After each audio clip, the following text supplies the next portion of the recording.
Hey everyone, today we're getting into one of the absolute basics of electronics, the push button. We're going to take this simple KY-004 module, hook it up to an Arduino, and see how we can turn a physical press into a digital signal that our project can actually use. Sound good? Let's jump right in. So here's the plan. First, we'll talk about what this push button module actually is. Then we'll peek at its key technical specs. After that, we'll get hands-on and wire it up to the Arduino. Then comes the fun part, looking at the code, and finally, we'll bring it all to life and see it in action. All right, first up, the simple push button. You can think of this as pretty much the most fundamental way for you to interact with your projects. It's like the go button for your entire digital creation. At its heart, the KY-004 is incredibly simple. It's just a switch. When you press down on that button, you're literally closing a gap, completing an electrical circuit. That action is what sends a really clear, unmistakable signal to our Arduino. It's about as direct as it gets. And hey, while we're focusing on the Arduino today, this little button is a real team player. It works great with Raspberry Pi, the Pico, even the Microbit. So the stuff you learn here, you can totally take it with you to all sorts of other projects.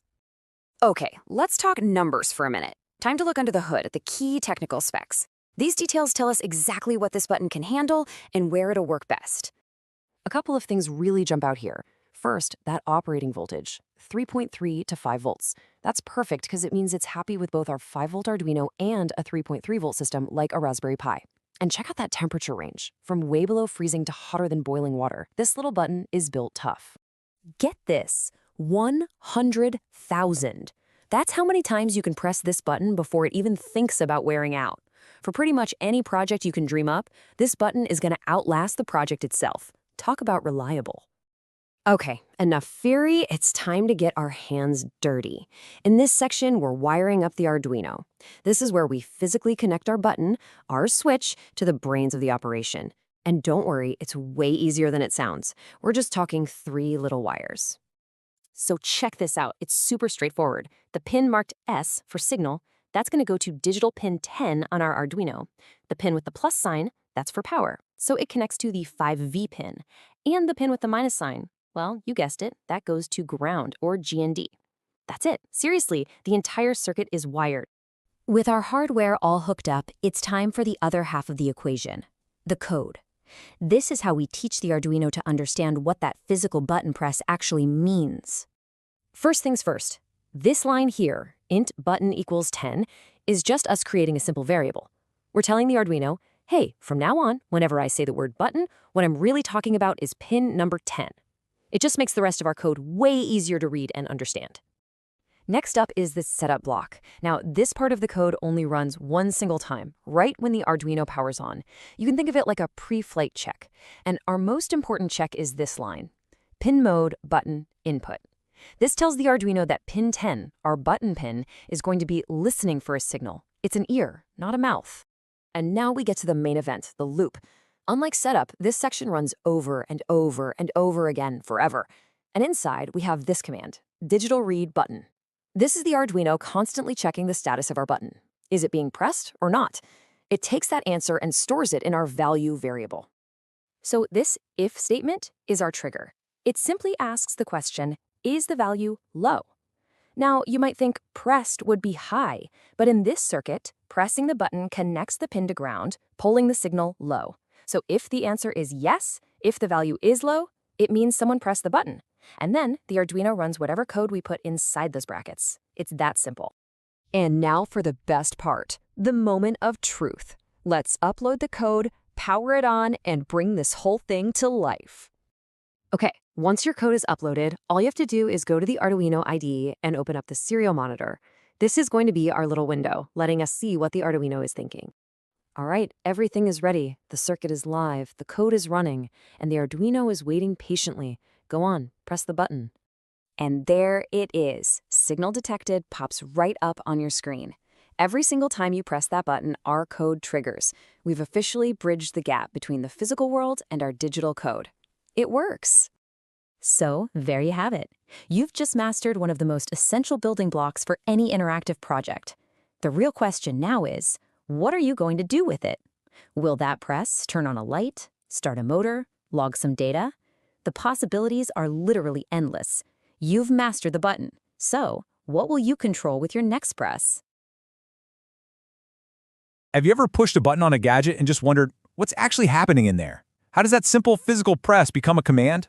Well, today we're going to pull back the curtain on that exact process by mastering the KY-004 button module with an Arduino.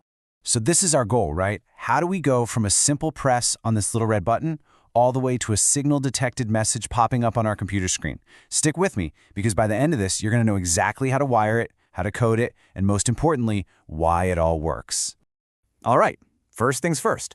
To turn a physical action into a digital command, we need to get to know our two main players here, the hardware.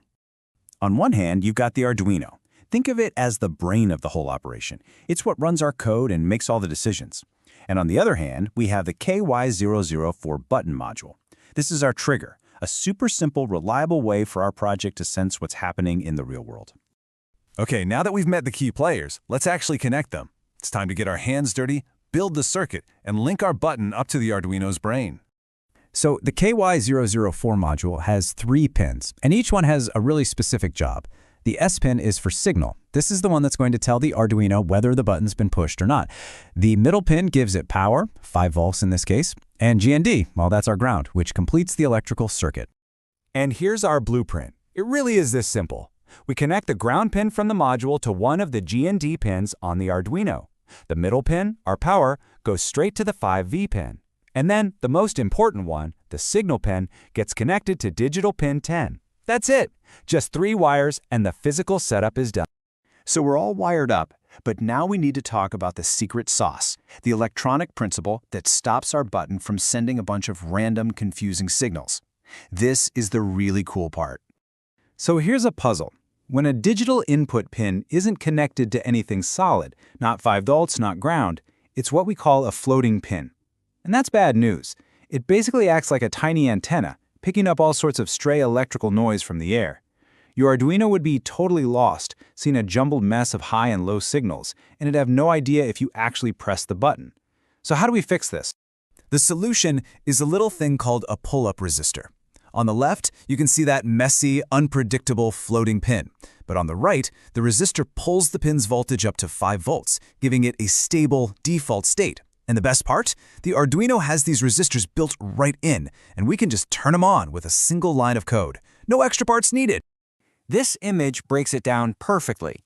When the button is just sitting there, not being pressed, that internal pull-up resistor keeps the signal pin at a steady high. But the moment you press the button, you create a new, much easier path for the electricity to flow straight to ground. This yanks the signal all the way down to low. So all you have to remember is this. A button press means the signal goes from high to low. All right, we've totally nailed the electronics. Now it's time for the code. And because we understand what's happening with the signal, this Arduino sketch is going to make perfect sense. We're really just telling the Arduino to sit there and watch for that signal to drop from high to low. First up, we have the setup function. This runs just one time when you power up the Arduino. We tell it that pin 10 is an input, which makes sense. But this line right here, digital write button high, this is the magic trick. It looks a little weird, I know, but this is the command that activates that internal pull-up resistor we just talked about. This one line is what fixes our floating pin problem. Next up is the loop function, which, just runs over and over again forever. And in each loop, it reads the button state. See this if statement? It's just asking a really simple question. Is the value low? And based on what we just learned, we know that the only time the value will ever be low is when that button is actively being pressed. When it is, we tell it to send our message. Simple as that. Okay, we've covered the hardware, we've dug into the theory, and we've walked through the code. Now it's time for the best part, uploading our sketch and actually seeing this thing come to life. We're in the home stretch, and these final steps couldn't be easier. Just connect your Arduino to your computer with the USB cable, hit that upload button in the software, and then open up the serial monitor. Now, for the moment of truth, go ahead and press the button. And there it is. Success! Every single time you press that button, signal detected pops up in the monitor. This is that satisfying moment that confirms everything is working. Your wiring is correct, your code is running perfectly, and you have officially turned a physical action into a digital signal. How cool is that? So let's just take a step back for a second. We've done way more than just connect a button here. We've actually mastered a fundamental concept in electronics and programming. digital inputs. And that skill right there, that unlocks a whole new world of possibilities for your future projects. I mean, really think about it. This simple button is now an incredibly powerful tool in your toolkit. You can use it to toggle an LED on and off. You could use it to count things. You could use it to start and stop a motor, or even play a little jingle on a buzzer. This is the foundation for making your projects truly interactive. So there you have it. You now understand not just the how, but the really critical why behind reading a button. You've tackled floating pins and pull-up resistors, and you've turned that knowledge into a real working circuit. So the only question left is, what are you going to build next?